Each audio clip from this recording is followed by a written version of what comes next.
আল্লাহ তাআলা জুলুম পছন্দ করেন না। রাসূল সাল্লাল্লাহু আলাইহি সাল্লামের হাদিস, ইত্তাকুজ জুলমা, জুলুম থেকে তোমরা বিরত থাকো, কেননা জুলুমাতান ইয়াউমাল কিয়ামা, জুলুম জালেমের জন্য কিয়ামতের দিন অন্ধকার হয়ে যাবে। কিয়ামতের দিন তো আরো দেরি আছে, দুনিয়ায় অন্ধকার হয়েছে না? একজন বিচারপতির নাম তো শুনছেন আপনারা, আমি ওই বিচারপতির নাম কোথাও নেই না। ওনাকে কোথায় পাওয়া গেছে? সিলেটের বর্ডারের জঙ্গলের মধ্যে।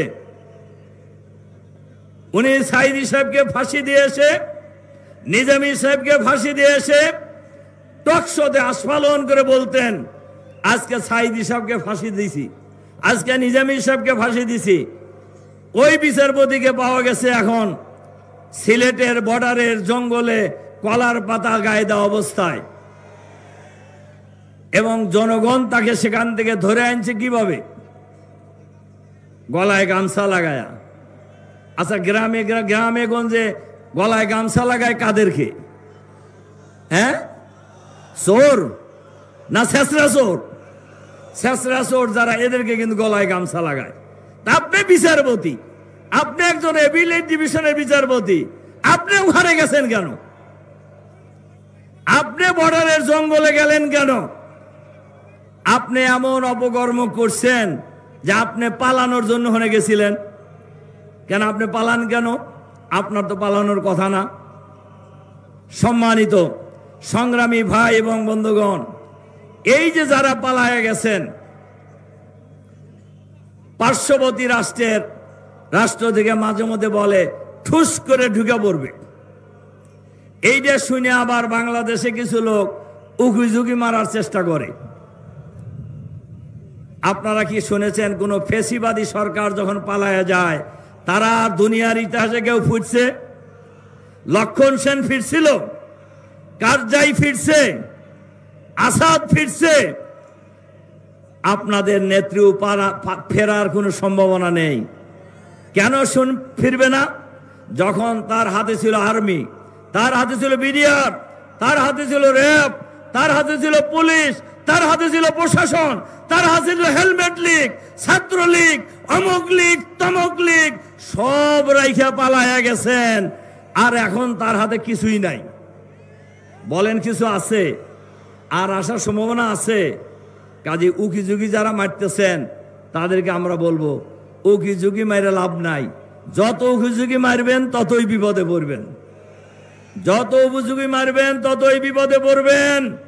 বাংলাদেশের মাটিতে আর ফেসিবাদ ফিরে আসতে দেওয়া হবে না।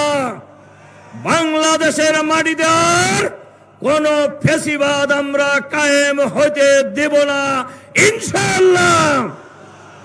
সংগ্রামী ভাই এবং বন্ধুগণ, আমরা অন্তর্বর্তীকালীন সরকারের কাছে আহ্বান জানাতে চাই, সরকারের ভিতরে বাইরে, দেশের বাইরে ফ্যাসিবাদের দোসর যে যেখানে আছে তাদেরকে অবিলম্বে চিহ্নিত করে গ্রেপ্তার করে বিচারের আওতায় নিয়ে আসতে হবে। আর এর সাথে সাথে দক্ষ, সৎ, বঞ্চিত কর্মকর্তাদেরকে তাদেরকে যার যার জায়গায় উপযুক্ত জায়গায় নিয়োগ দিতে হবে। এর সাথে সাথে বাংলাদেশের বিরুদ্ধে যারাই ষড়যন্ত্র করবে, যারাই নৈরাজ্য সৃষ্টি করবে, বাংলাদেশের মানুষ ঐক্যবদ্ধ হবে সব নৈরাজ্যের বিরুদ্ধে, অন্যায়ের বিরুদ্ধে প্রতিরোধ করে তুলবে ইনশাআল্লাহ। আগামী দিনের বাংলাদেশ হবে আমাদের নেতা ডক্টর শফিকুর রহমানের নেতৃত্বে বাংলাদেশের মানুষ আজ ঐক্যবদ্ধ হচ্ছে। আগামী দিনের বাংলাদেশ হবে চাঁদাবাজ মুক্ত বাংলাদেশ। আগামী দিনের বাংলাদেশ হবে স্বৈরাচার মুক্ত বাংলাদেশ। আগামী দিনের বাংলাদেশ হবে সন্ত্রাস মুক্ত বাংলাদেশ। আগামী দিনের বাংলাদেশ হবে দুর্নীতিবাজ মুক্ত বাংলাদেশ। আগামী দিনের বাংলাদেশ হবে দখলবাজ মুক্ত বাংলাদেশ। আগামী দিনের বাংলাদেশ হবে ইনসাফের বাংলাদেশ, আগামী দিনের বাংলাদেশ হবে আধুনিক বাংলাদেশ, আগামী দিনের বাংলাদেশ হবে ইসলামের বাংলাদেশ। ইনশাআল্লাহ ডাক্তার শফিকুর রহমানের নেতৃত্বে আগামী দিনে বাংলাদেশের মানুষ ইসলামী সরকার চায়। কি বলেন, চায় না? চায়।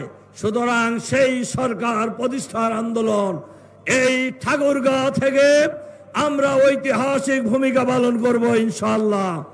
ইসলামী সরকার কায়েমের আন্দোলনে, ইসলামী সরকার প্রতিষ্ঠার আন্দোলনে যে মহা আন্দোলন শুরু হয়েছে, সেই আন্দোলনে আগামী দিনে ঠাকুরগাঁওর সর্বস্তরের জনতা ঐক্যবদ্ধ প্রতিরোধ করে তুলবে ইনশাআল্লাহ। সেই আহ্বান জানিয়ে আপনাদের প্রতি আবারও আন্তরিক সালাম এবং মোবারকবাদ জানিয়ে আপনাদের প্রতি কৃতজ্ঞতা জানিয়ে আমার বক্তব্য এখানে শেষ করছি। আল্লাহ হাফেজ। বাংলাদেশ জিন্দাবাদ, বাংলাদেশ জামায়াত ইসলামী জিন্দাবাদ, ঠাকুরগাঁও জেলার জনগণ জিন্দাবাদ। সংগ্রামী সাথী ও বন্ধুগণ, গুরুত্বপূর্ণ বক্তব্য রেখেছেন আজকের অনুষ্ঠানের সম্মানিত বিশেষ অতিথি জনাব মাওলানা রফিকুল ইসলাম খান।